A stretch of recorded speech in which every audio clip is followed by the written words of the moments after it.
TV KPM. Salam sejahtera, anda sedang menonton slot Sukses SPM 2022 bersama dengan saya, Sean Stevens selaku pengacara anda. Dan untuk hari ini, mata pelajaran kita adalah pemprosesan makanan tingkatan 4. Jadi kepada mereka yang ingin mendapatkan maklumat lebih lanjut dan juga teknik-teknik menjawab bagi kertas ini, jangan ke mana-mana dan berikan perhatian yang sepenuhnya. Dan sebelum tu, jom kita tengok profil guru.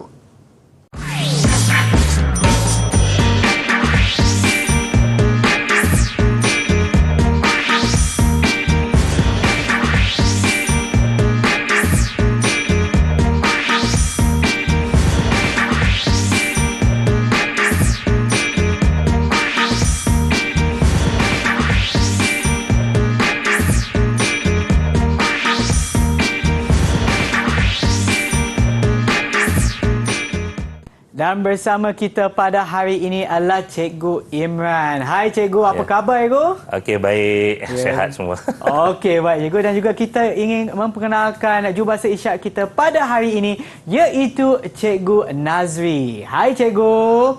Sihat Cikgu? Okey, terbaiklah Cikgu. Okey, balik semua kepada Cikgu Imran ya. Ya, saya faham bahawa bukan kita berdua saja yang akan bersama-sama dengan mereka yang menonton di rumah. Kita juga ada murid-murid yang akan bersama kita dalam talian. Siapakah mereka? Jom kita tengok. Hai semua. Itulah dia Cikgu, muka-muka berseri yang akan bersama kita sepanjang pembelajaran kita. Boleh tak Cikgu kenalkan mereka kepada kita semua? Okey, baiklah. Boleh. Okey, silakan Cikgu. Okey, pelajar yang pertama, Nur Quratun Ain. Hai. Okey, kemudian pelajar kedua Siti Radiah. Hello. Dan pelajar ketiga Anin Amira. Dan pelajar keempat Batrisha Hidayah. Okey, adakah anda semua bersedia untuk pembelajaran kita hari ini? Bagilah thumbs up sekiranya dah sedia. Okey, Igu. Nampaknya mereka dah sedia, Igu. Macam ni lah, tambah kan? Macam ni kan? Okey, apa yang kita akan belajar untuk hari ini, Igu? Okey, kita belajar tentang teknik menjawab soalan. Ya. Okey, dan sedikit nota dan kita tunjukkanlah cara menjawablah dengan yang betul. Okey, Igu. Jom kita mulakan. Okey, baiklah. Silakan, Igu. Okey, baiklah. Tajuk kita adalah MPV pemprosesan makanan untuk subjek pada rancangan kali ini, iaitu kita menggunakan kod 7203. Okey, baiklah. Ini adalah antara tajuknya produk hasil bakery, confectionery dan kuih tradisional. Ya. Okey, baiklah. Okey, dekat gambar tu kita boleh tengok ini yang murid yang akan buat. Amali. Okey. Kita nampak gambar yang pertama tu coklat. Oh, yo. Atas coklat, bawah coklat. Dia ada dua. Okey. Rasa atas tu coklat acuan, bawah coklat salutan. Ya. Kemudian kita ada gambar pau, muffin, donat, kari puff, roti ban berinti dan pizza. Cikgu cakap murid-murid akan buat ni, Igu? Ya, murid-murid akan buat ni. Bila mereka akan buat? Sebab saya nak makan, Igu. Nanti kita set lagi sekali, kita bawa dapur. Okey, baik, Igu. Okey, baiklah. Kita teruskan. Okey, baiklah. Format pentadbiran untuk KSSM, pemprosesan makanan, kita ada kertas 1 dan kertas 2. Okey, di mana kertas 1 adalah yang dijawab semasa SPM nanti. Baik. Okey, dia ada bahagian A dan bahagian B. Okey, saya terangkan dulu bahagian kertas 1. Dia ujian bertulis. Okey, maknanya masa yang diperuntukkan adalah 2 jam. Di mana bahagian A memerlukan 45 minit dan bahagian B adalah 75 minit. Okey, kita nampak dekat situ dia punya skor adalah 40%. Di mana 40% ni mewakili untuk SPM lah, untuk kertas bertulis. Ya. Okay, jadi 40% kita kena pandai agihkan masa untuk menjawab nanti. Ada 15 soalan bahagian A dan 4 soalan bahagian B. Baik. Jadi kertas 2 pula dia ada 23 submodul. Okay, di mana dia melibatkan kerja khusus. Okay, dia berlaku sepanjang tahun. Okey. Okay, Mr. Chuan, jadi dekat sini kerja khusus ni mewakili markah yang besar. Ya. 60%. Wow. Okay, sebab dia kemahiran murid-murid. Okey, baiklah, kita next. Okey, baik cikgu, dan sebelum kita teruskan, apa kata kita berehat seketika, kembali semula selepas ini di slot Sukses SPM 2022. Didik TV KPM. Didik TV KPM. Anda sedang menonton slot sukses SPM 2022 bersama dengan saya Sean Steven dan juga Cikgu Imran serta Cikgu Nazri sebagai jurubahasa isyarat pada hari ini untuk mata pelajaran pemprosesan makanan. Baiklah Cikgu, jom kita teruskan. Okey, kita teruskan ya. Ya, Kita Cikgu. mulakan. Okey, kita tengok dekat sini ada sedikit nota panduan untuk murid sebelum jawab. Okey, kita tengok perbezaan istilah bahan dan alatan dalam mata pelajaran pemprosesan makanan. Ya. Okey, kita ada dua, bahan dan alatan. Kita tengok dekat sini bahan. Okey, kita tengok pada kotak pertama, bahan adalah bahan mentah yang diproses untuk menjadi suatu produk makanan. Okey, bahan. Okey. Bahan dia akan habis. Okey. Tengok bahan mentah akan bertukar menjadi produk makanan pada akhir amali yang dijalankan oleh murid. Ya. Okey. Kemudian dia akan berkurang atau habis lepas digunakan. Okeylah, contoh okey, Mr. Sean, contohnya akan berkurang ni, contoh bahan makanan ni, bahan mentah. Contoh boleh bagi contoh tak? Akan berkurangan. Contohnya macam tepung itu. Ya. Betul. Betul. Tepung, gula kan. Kita Ya. habis kan. Bila kita buat, nampak. Dan habis. Ya. Dah masuk ni, habis. Okey, kemudian kita tengok pada alatan.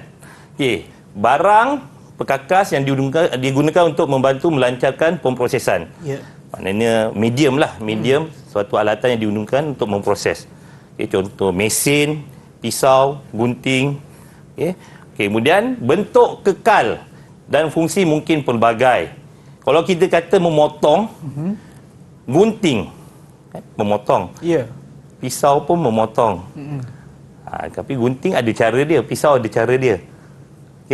Okey, kemudian tidak berkurang atau habis selepas digunakan. Tetapi dia memerlukan penyelenggaraan. Maknanya selalunya mesin. Ya. Mesin apa rasanya yang untuk memerlukan penyelenggaraan? Mesin yang untuk gaul-gaul tu Ego. Gaul-gaul tu panggil apa? Mesin penggaul. Okey, Betul penggaul. Okey, betul lah. Kalau betul. kita istilah kita tu betul lah. Penggaul biasa orang panggil separuh mesin pengadun, mixer kan, dia gaul. Ya. Ada separuh tu menggunakan blender, mesin pengisar lah. Pengisar, ya. Okey, tu kita selenggara dia punya mata pisau dia kadang-kadang getah longgar. Jadi benda ni penting lah untuk murid faham. Baik. Next kita pergi. Ni contoh bahan dan alatan. Okey, kita tengok. Okey, bahan dan alatan. Okey, kita tengok bahan mentah dekat sini. Okey. Bahan mentah untuk donat. Kita nampak dekat sini yang digunakan adalah tepung gandum, gula, susu tepung skim, yeast, garam, serbuk penaik, margarin dan telur. Ini adalah bahan yang digunakan untuk menghasilkan produk donat. Ya. Okey, kemudian kita tengok berbeza dengan coklat pula. Dah tentulah coklat, takkan kita ada tepung. Okey, coklat Coverture, kemudian berti beras dan ni bolehlah kita alternatif kalau murid yang kreatif sikit mungkin dia letak badam ke. Dan pelbagai lah inti dia. Okay, kemudian kita tengok pada pizza. Pizza ni tepung protein tinggi. Dia berbeza dengan tepung gandum. Sebab dia ada protein tinggi, jadi kandungan dia lain lah. Okey. Okay, jadi kemudian ada lemak sayuran, yeast, garam, gula, sos, sos pizza lah. Ya. Okay, kemudian keju mozzarella, oregano, nenas, bawang, sosis dan lain-lain. Dia terpulang sebab pizza ni pelbagai pelbagai inti. Ya betul. Ada yang letak tuna juga Ya, ada letak tuna. Okey, kemudian kita tengok peralatan pun berbeza.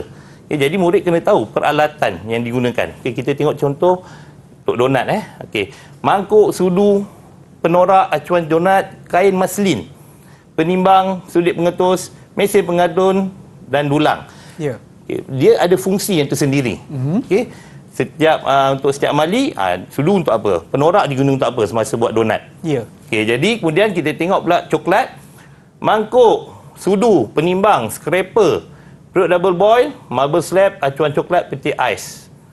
Kita nampak kat sini. Sama juga sudu-sudu, tapi ni kita tahu sudu ni guna untuk apa masa coklat. Untuk donat pula lain pula. Ya, betul. Kemudian sama juga dengan pizza. Dia ada mangkuk, sudu, garpu, pisau, penimbang, penorak, scraper, pan pizza, kain maslin dan ketuhar. Mungkin kain maslin ni kan, mungkin tertanya juga, apa tu kain maslin? Kenapa buat? Apa kita nak buat dengan kain maslin ni? Rasanya buat apa? Yang tu supaya bahan mentah tu tak melekat pada peralatan itu. Tak melekat pada peralatan. Bukan. Bukan Ego. Okey. Kita ada proses merehatkan dough nanti. Dia akan kita tutup dengan kain maslin. Oh, itu je kan masih. Nak lembab kita tutup. Biar dia cantik, dia ada cover lah. Okey. Next kita pergi pada alatan dan fungsi yang macam saya terangkan tadi. Okey. Kita tengok kita ada mesin mixer, oven. Yang ni mesin pelepeh. Ni sebagai contoh lah. Bahagian mesin yang ada dalam bengkel pemprosesan makanan. Sebenarnya ada banyak lagi. Okey, kita ambil yang utama lah. Okay, kita tengok bahagian pertama adalah mesin pengadun. Okay, mesin pengadun ni yang macam tadi yang jawapan yang bagi tadi kacau-kacau. Inilah dia. Okey. Okey, murid mungkin dah tahu dah biasa pakai. Okey, kemudian kita tengok oven ataupun ketuha. Okay, murid pun dah didedahkan penggunaan oven ni macam mana. Okey, sebab simple kita selalu panggil oven. Okay, kemudian mesin pelepeh. Mesin pelepeh kita tengok fungsi dia melepeh dough atau pastry. Ini mungkin murid jarang jumpa. Okey. Sebab dia jaranglah penggunaan dia. Dia ada untuk melepehkan dough, maknanya tepung yang kita buat dough tu. Okey. Okey, kemudian kita pergi pada soalan contoh bahagian A. Okey, baik. Okey, kita tengok dulu apa soalan dia. Mudah aja. Okey, jadual 1 menunjukkan fungsi alatan. Tadi dah terangkan semasa memproses coklat acuan. Okey, kat sini dah diberi ada 4 pilihan jawapan, iaitu menyepuh coklat yang telah dicairkan, mencairkan konverter susu, membentuk coklat acuan dan meratakan coklat di atas permukaan acuan. Okay, berdasarkan jadual 1, tuliskan fungsi alatan berikut pada ruang jawapan. Dekat sinilah yang penting kita nak tengok. Cara kita nak jawab. Okay, kita baca soalan tu betul-betul, kemudian kita tengok fungsi alatan. Okay, fungsi alatan. Dekat soalan dah ada scraper, acuan coklat, periuk double boil dan kepingan mamar. Okey, jadi nak tahu saja fungsi je. Jadi soalan dia mudah. Kita pilih antara 4, hanya sesuaikan, masuk saja dalam ruang jawapan. Okey, jadi kita kena ikut tuliskan fungsi, jadi kita kena tuliskan fungsi. Okey. Okey, masukkan saja jawapan. Okey, jadi mungkin soalan ni mudah, jadi saya nak tanya sedikitlah pada murid. Okey. Kita bagi murid saya nak tanyakan pada Annie Amira. Okey. Baiklah. Ini saya. Okey, untuk jawapan pertama kita tengok tuliskan fungsi alatan berikut pada ruang jawapan. Okey, kita tengok scraper. Apa jawapan dia? Alatannya acuan coklat. Tak Lepas tu menyepuh coklat yang telah dicairkan. Scraper. Membentuk coklat acuan. Scraper, okey, kita tengok dulu jawapan dia macam mana. Okey, scraper menyepuh coklat yang telah dicairkan. Okey, fungsi. Kemudian acuan coklat. Acuan coklat menyepuh coklat yang telah dicairkan. Okey, di sini dia jawab semula menyepuh coklat yang telah dicairkan. Ini kita fungsi dia menjawab. Apabila kita dah menjawab ni, pastikan kita menyepuh, kita tanda. Okey, supaya kita dah tahu dah. Betul, kita dah tahu. Yang dah digunakan. Kita yang dah digunakan. Jadi pilihannya ada tinggal 3. Itu yang kadang-kadang kita bila menanda, kadang 2-3 benda yang sama juga. Ini penting ni kita menanda. Okey. Faham kan? Faham aku. Jadi bukan susahnya tanda. Tak perlu bayar pun. Okey. Kemudian kita tengok acuan coklat. Okey, kita tengok jawapan dia apa? Membentuk coklat acuan. Coklat acuan. Ni ada acuan tadi tu. Okey, kemudian periuk double boil. Okey, teruskan.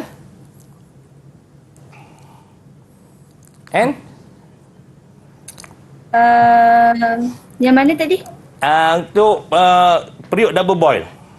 Mencairkan konverter susu. Okey, mencairkan, kita tengok jawapan. Okey, mencairkan konverter susu. Okey, betul. Kemudian kepingan mamar.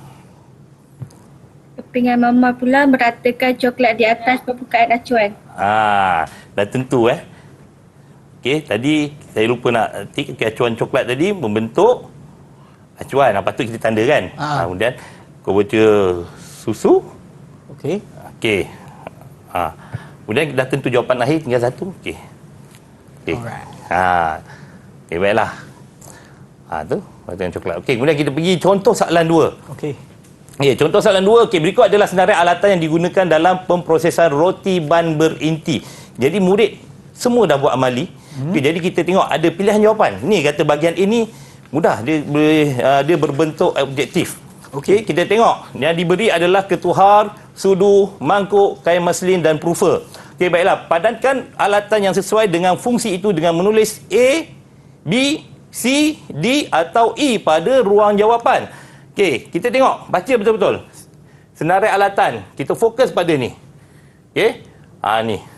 1, 2, 3, 4, 5. Dalam roti ban berinti. Murid dah biasa buat.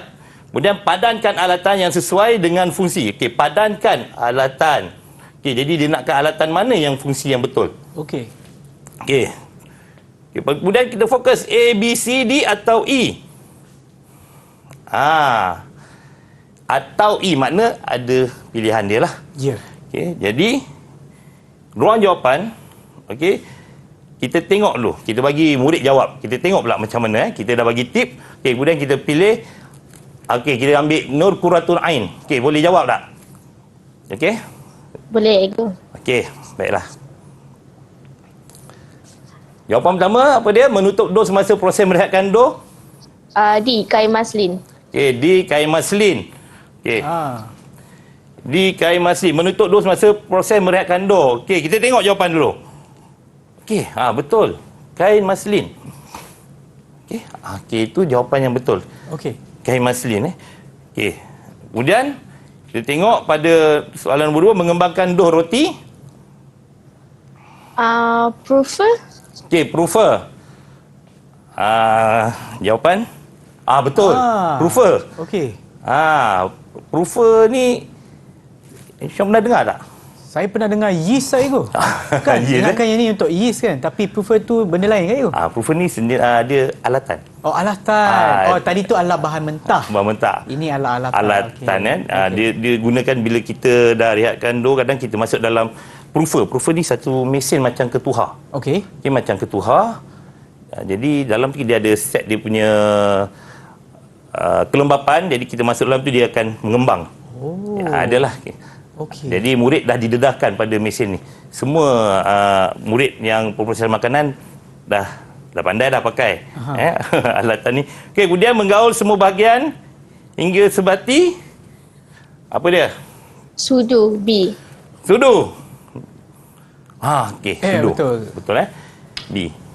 Jadi 3 saja. Maknanya ketuhar dan mangkuk tidak digunakan. Jadi ada 3 markah. Jadi bahagian A ni kita tengok. Kita 5, jangan kita ingat ada 5 markah. Mungkin ada 3. Dia pilihan jawapan. Baiklah, kita pergi kepada soalan berikutnya. Raja 1 menunjukkan alatan yang digunakan semasa memproses karipap. Kita nampak kat situ A, B, C dan D. A, B, C dan D ada gambar dia. A tu apa, B tu apa, C apa, D apa. Jadi berdasarkan raja 1, pilih alatan mengikut fungsi yang dinyatakan dengan menulis A, B, C atau D pada ruang jawapan. Dekat sini kita kena tengok menulis. Dia suruh tulis je A, B, C dan D. A, B, C dan D. Jadi kita kena peka. A, B, C dan D. Jadi kita tengok jawapan dia. Baiklah, melipihkan dough pasri karipap. Saya minta murid bernama Batrisha Hidayah untuk menjawab soalan ni pula. Baiklah. Cikgu. Untuk melipihkan dough pasri karipap, apa jawapan dia? C. C. Kita tengok jawapan dia. Baiklah. Betul. Kemudian membentuk karipap yang seragam. A. Betul. A. Kemudian kita tengok mengetus minyak pula. D. Betul.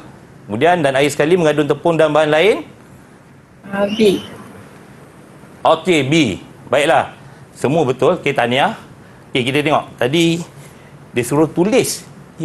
A, B, C atau D. Jadi kita tulis A, B, C atau D. Walaupun kita tahu acuan karipap. Kan acuan karipap pengetus. Jadi mengadun tepung pengadun, mesin pengadun. Ya. Kita tak boleh tulis tu. Dia dah suruh A, B, C atau D.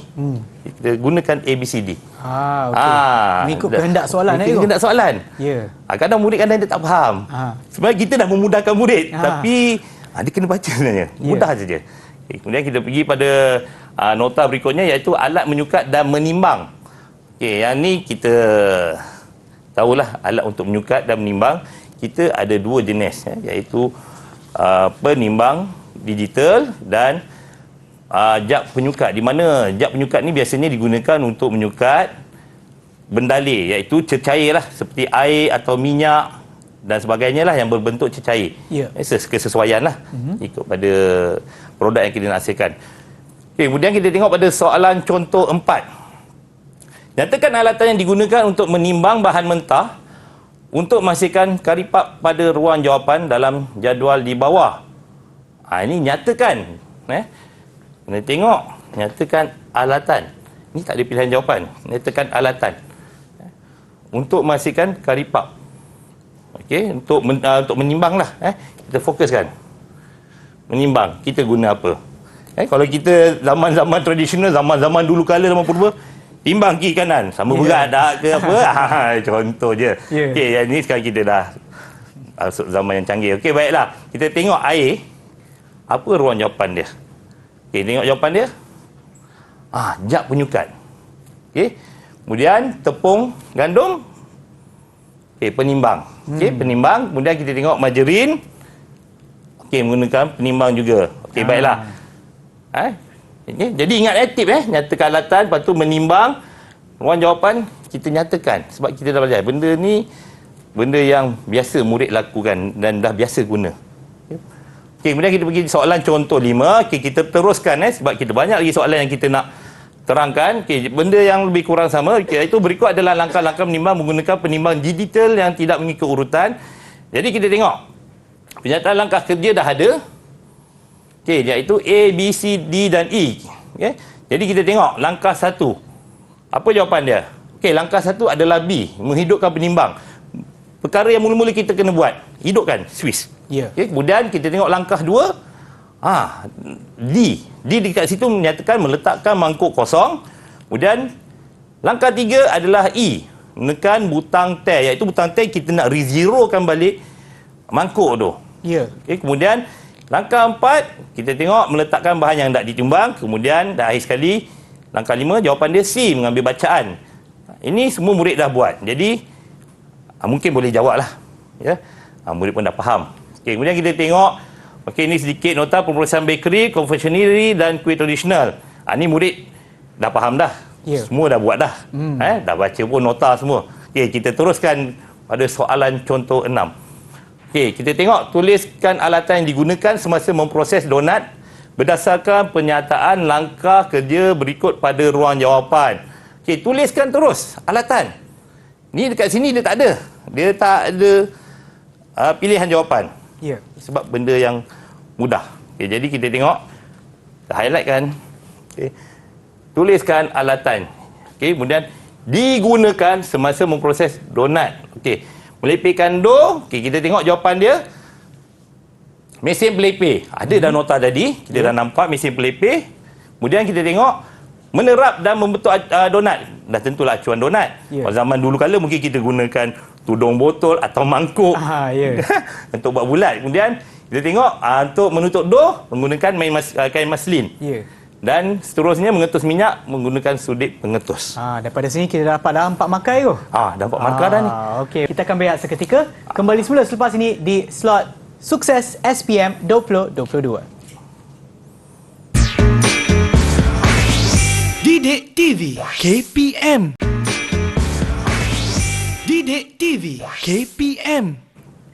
Salam sejahtera, anda sedang menonton Sukses SPM 2022. Mata pelajaran kita pada hari ini adalah pemprosesan makanan tingkatan 4. Baiklah Cikgu Imran, jom kita teruskan.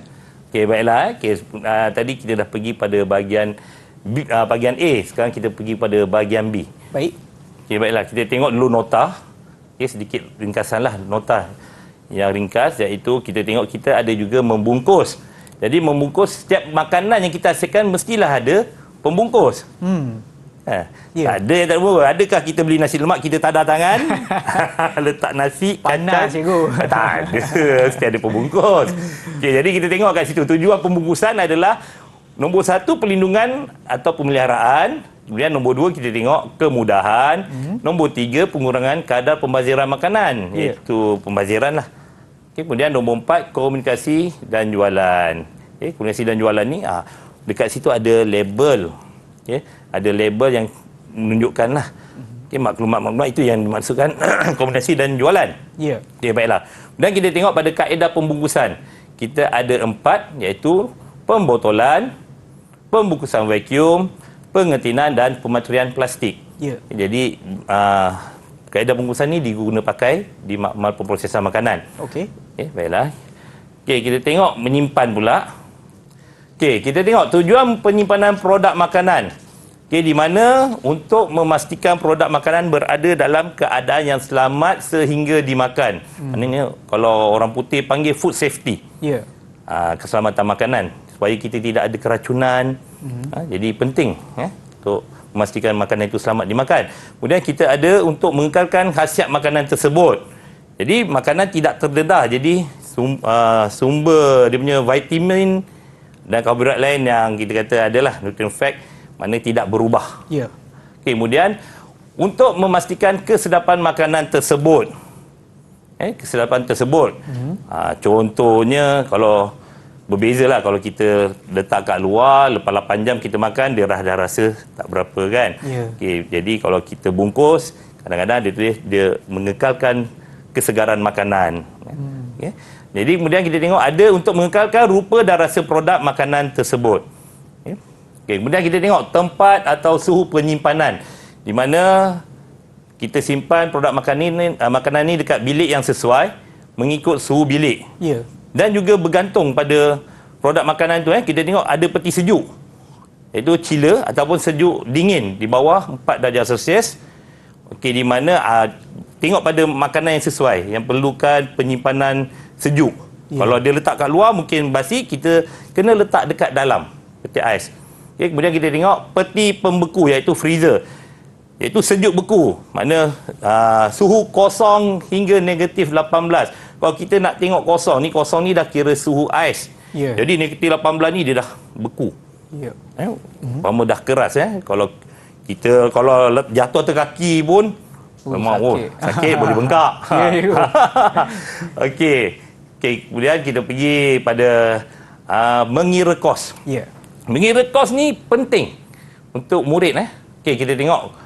Okey, kos iaitu maksud dia duit yang dikeluarkan untuk sesuatu perkara. Okey, di sesuatu perkara. Mana apa yang kita nak buat, nak beli bahan, nak bayar pekerja, kita kena ada duit. Okey. Jadi kemudian kita tengok tujuan. Okey, baiklah, tujuan untuk memastikan produk yang dihasilkan adalah berbaloi dengan kadar pelaburan kita.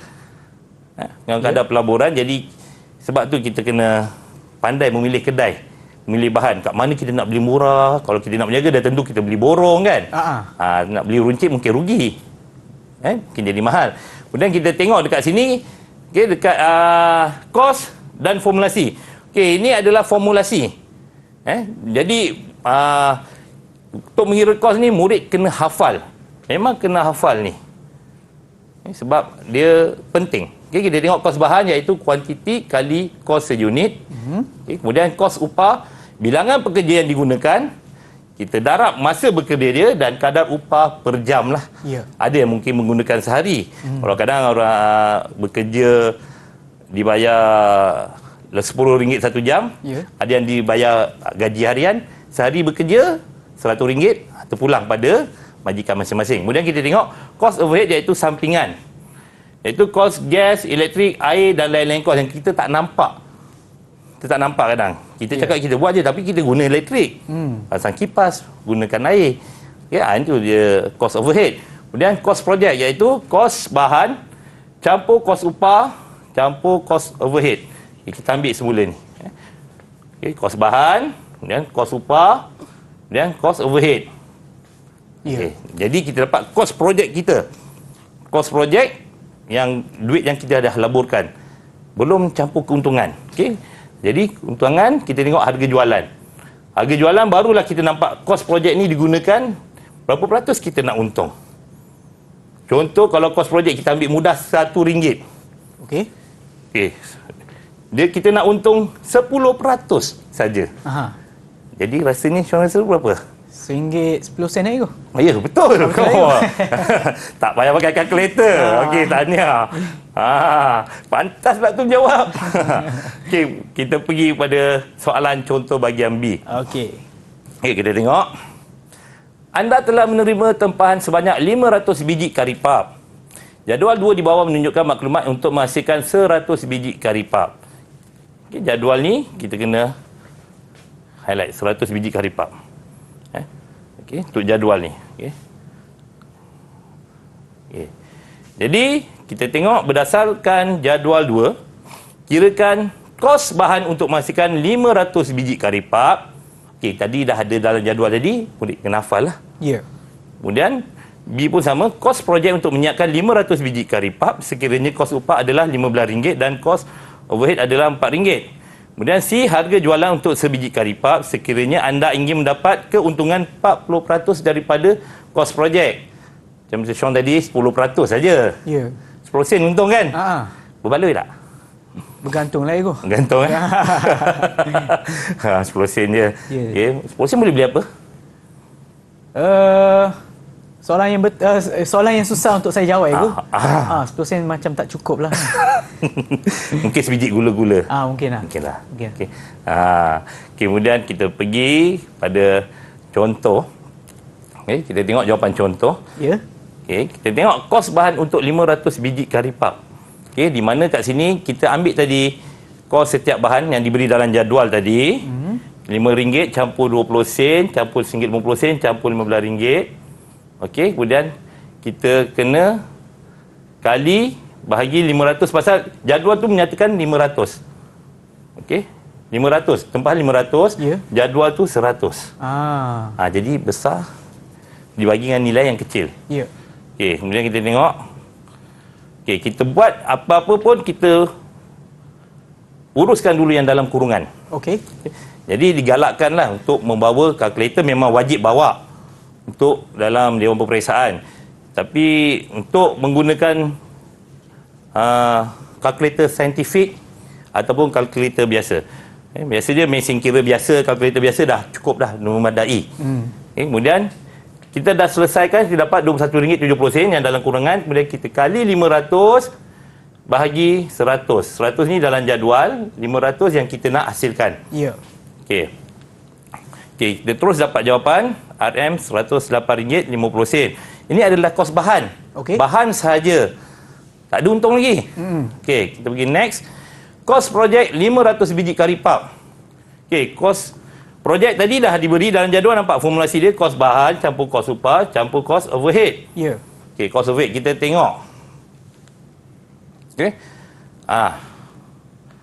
Kos bahan RM108.50. Kos upah tadi dah diberi dalam soalan tadi. Soalan B diberi RM15 dan kos overhead RM4. Just masukkan sahaja. Cuma kita masukkan saja.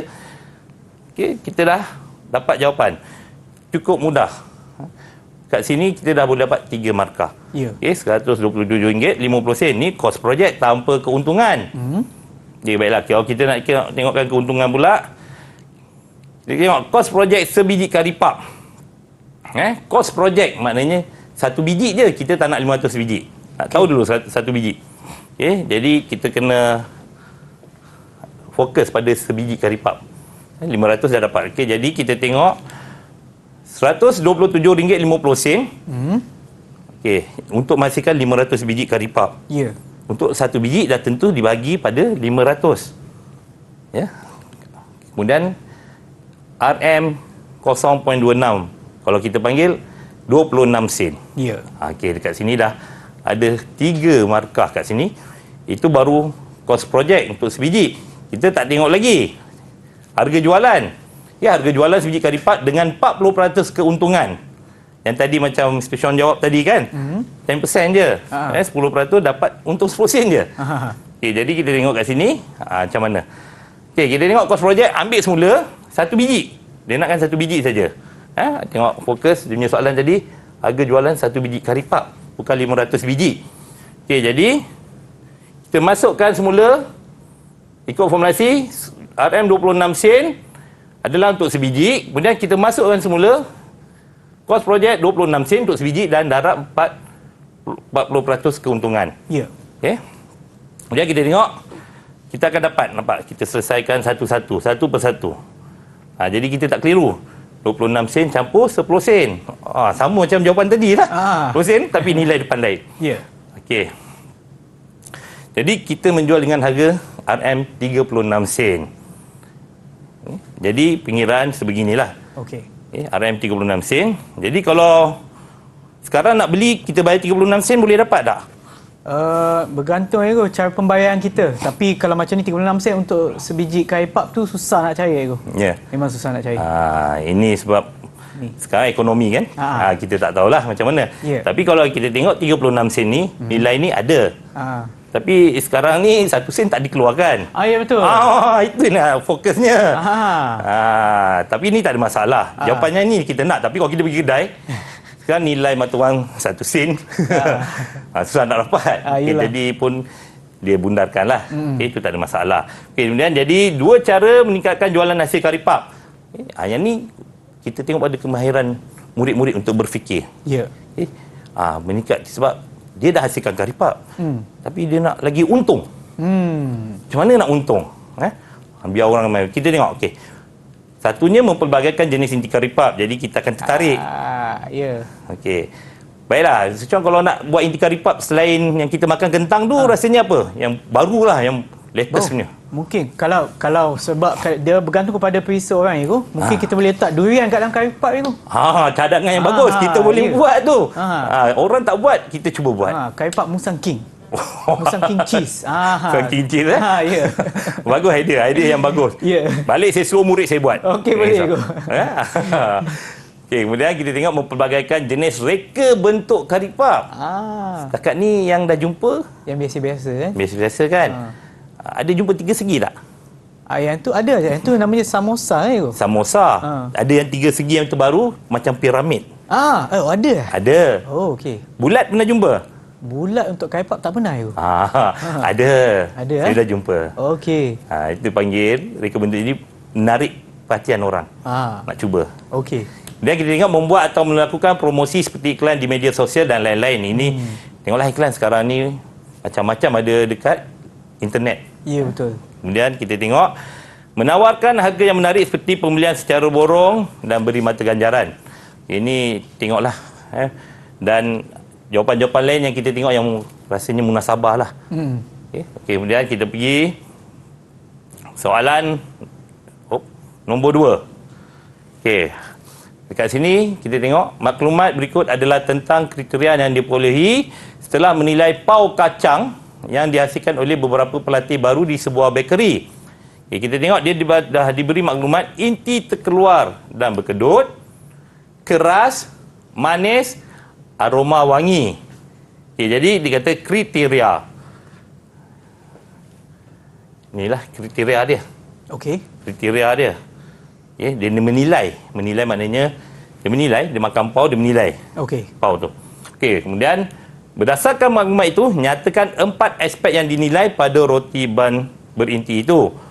Dan nombor 2, berdasarkan jawapan yang kita jawab dekat sinilah. 2A, 1. Okey, maksudnya, nyatakan satu sebab bagi setiap aspek mengapa roti ban berinti terhasil seperti dalam maklumat itu. Kemudian, nyatakan 2 bahan utama untuk membuat roti ban berinti. Okey. Baiklah. Jadi kena faham betul-betul nyatakan 2 bahan. Okey, baca soalan. Dia kata nak 4 aspek, bagi 4 aspek yang berlainan, jangan aspek yang sama. Okey, baiklah. 4 aspek yang dinilai. Tadi aspek dah dekat sini. Kemudian sebab di sini. Okey. Dibuat satu jadual, jadi murid hanya menulis saja, mengisi tapak yang disediakan. Ya. Okey, kemudian kita tengok satu sebab bagi setiap aspek. Okey, rupa. Yang tadi rupa berkedut. Okey. Kemudian kita tengok tekstur. Keras ke apa lihat tadi. Kemudian kita tengok rasa. Rasa yang manis. Kemudian kita tengok bau aroma wangi tadi. Ya. Okey, apa punca dia? Okey. Dia setiap benda yang berlaku ada masalah dan ada punca penyelesaian. Okey. Jadi kat sini nak sebab saja. Jadi kita gunakan sebab. Okey. Kita tengok rupa. Tadi kata ya inti pecah kan? Ya. Dan apa dia punya pau berkedut. Kita tengok inti terlalu padat jadi susah. Kadang bila terlalu padat kita rehatkan dulu, kadang dia akan terkeluar. Sebab padat sangat, dia tak mampu nak menampung, dia musang-musang. Inti boleh, dia dah, doh tu dah macam nipis. Macam dah bocor dah. Macam dah bocor. Okey. Betul, bocor. Kemudian penutup pengukus tidak dibungkus kain maslin. Perasan tak kalau orang jual kadang penutup pengukus, Ya. ada kain atas. Ada. Itulah fungsi dia. Fungsi sebab bila kalau kita tak letak kain, dia akan wap akan naik. Ya. Wap akan naik. Kalau kain tak ada, contohnya kita sekarang ni banyak pengukus besi, daripada besi ke aluminium. Jadi wap air tu bila melekat dekat atas tudung tu, Ya. dan dia jatuh. Macam kita masak nasi kan? Ya, betul. Jatuh. Dia jatuh, dia akan mempengaruhi lah rupa bentuk pau tu. Nitik air kan. Pau baru betul. nak masak tengah cantik, kalau kita pegang dia tengah lembut, air jatuh, dia akan mempengaruhi. Okey. Jadi sebab tu kita letak kain, dia akan menyerap uap tu. Ya. Kemudian kita tengok budak pada tekstur. Okey. Tidak diuli sempurna. Do rehat tidak lama. Maknanya yang tadi jawapan dia keras kan? Keras. Jadi kita uli tak cantik. Jadi hasil pun tak cantik lah. Okey. Jadi bila kita uli, kalau menguli lama, jadi hasil dia cantik. Jadi lembut. Jadi yeast tu hidup. Kemudian do rehat tidak lama. Contohnya kalau kita rehatkan do, biasa kita tutup, lebih kurang sejam, kita nampak sejam dah naik cantik. Kadang-kadang kita setengah jam kita dah mengukus. Kita nampak dah naik dah ni. Kita mengukus. Tapi kalau kita biar lagi sejam, dia naik cantik. Itu yang buat dia jadi lembut lagi. Kadang setengah jam dia tak cukup lagi. Ya. Ada yang kadang-kadang ada yang sampai 2 jam kita biar, dia naik cantik. Paling cantik adalah 1 jam hingga 1 jam setengah. Kemudian kita tengok pada rasa. Rasa inti yang digunakan adalah manis. Adunan mengikut formulasi. Kita tengok pada tajuk tadi. Ya. Pau apa rasanya tadi? Pau inti apa tadi? Pau kacang. Pau Ya, kacang. Pau kacang. So, pau kacang manis.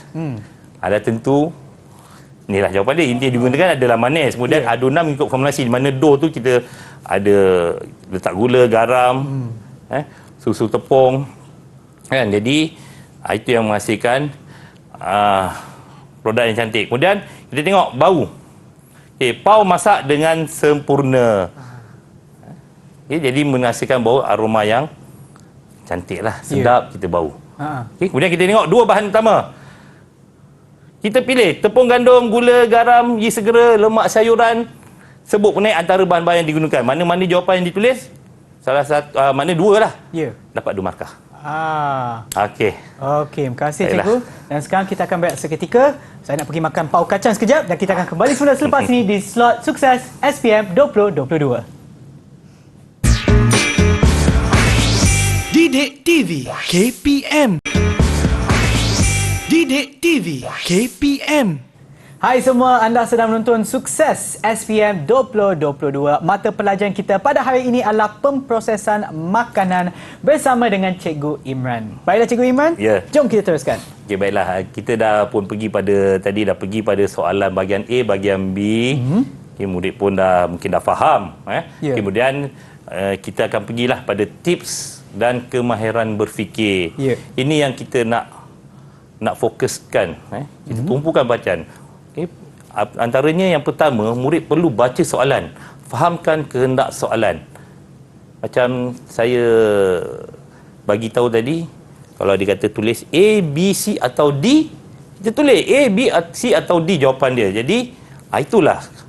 Kalau penyataan tu kita terus tulis saja. Jadi fahamkan kehendak soalan. Kalau dia kata mengapa, bagaimana, itu kita kena fahamlah situasi apa. Jadi baca soalan dengan betul. Buat macam saya cakap tadi, kita write balik. Macam tu. Kita potong mana yang maklumat yang penting, kita bariskan. Kemudian kita cari kata kunci soalan. Ni kata kunci soalan tadi tu. Produk apa, dia nakkan apa, alatan atau fungsi. Kita gariskan. Okey, kemudian kenal pasti jawapan yang diperlukan. Ya, iaitu potong jawapan yang tidak berkenan. Yang macam tadi yang soalan pertama tadi saya dah nyatakan, kita potong jawapan. Ya. Ada satu jadual, kemudian jawapan yang kita pilih, kita potong, ni dah jawab, ni dah jawab. Jadi kita dah tahu. Jadi dia tak ada bertindan dua kali. Ya. Tadi kan nampak bertindan dua kali kan? Macam itulah. Okay? Jadi kemudian kita kena jawab dengan yakin. Jawab dengan yakin maknanya kadang-kadang murid ni teragak-agak dia nak jawab. A, B, lepas tu padam lagi. Tulis A balik, tulis B balik. Kadang sampai nak koyak kertas kadang-kadang.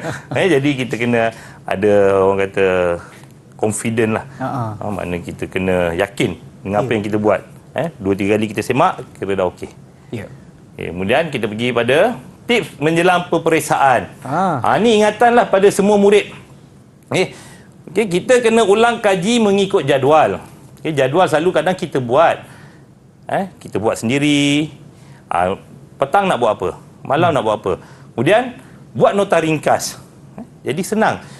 Semasa kita belajar, kita tulis nota ringkas. Jangan kita baca je, lepas tu kita lupa. Kemudian kita luangkan masa bersama guru berbincang mengenai soalan-soalan ramalan. Guru-guru ni sentiasa ada. Saya sentiasa terima, selalu cakap kat murid-murid, ada masalah datang jumpa cikgu. Balik sekolah, datang cikgu ada. Contohnya, sekolah B2.30, dia cakap, cikgu ada sekolah sampai pukul 4 hari ni, datang. Kalau nak tanyakan soalan, macam itulah. Kemudian, jawab soalan-soalan peperiksaan dari tahun sebelumnya. Kemudian, jaga pemakanan, dah lakukan senaman ringkas, supaya kita sihat lah. Sebab nak masuk dalam peperiksaan ni, kadang kita ni kena cergas sikit. Betul. Badan. Jadi, kita keluarkan peluh, apa semua, cantik sikit. Kemudian, elakkan menghabiskan masa di luar rumah dengan melakukan perkara yang tidak berfaedah. Yang tidak melakukanlah. Maknanya, keluar rumah kita buat benda yang sia-sia, melepak sana, melepak sini, tak perlu. Kemudian kita berdoa dan bertawakal lah. Jadi untuk murid-murid, kena amalkanlah yang tip menjelang peperiksaan. Ini menjelang peperiksaan. Betul. Untuk kekal sihat. Terima kasih cikgu, dan juga boleh tak cikgu berikan sedikit rumusan kepada apa yang kita dah belajar untuk hari ini? Baiklah. Keseluruhannya kita telah pun belajar cara-cara menjawab soalan bahagian A dan bahagian B. Tajuk kita yang cikgu tekankan pada hari ini adalah confectionery, bakery dan kuih tradisional. Tiga ni lah, makna modul 3. Jadi modul utama lah.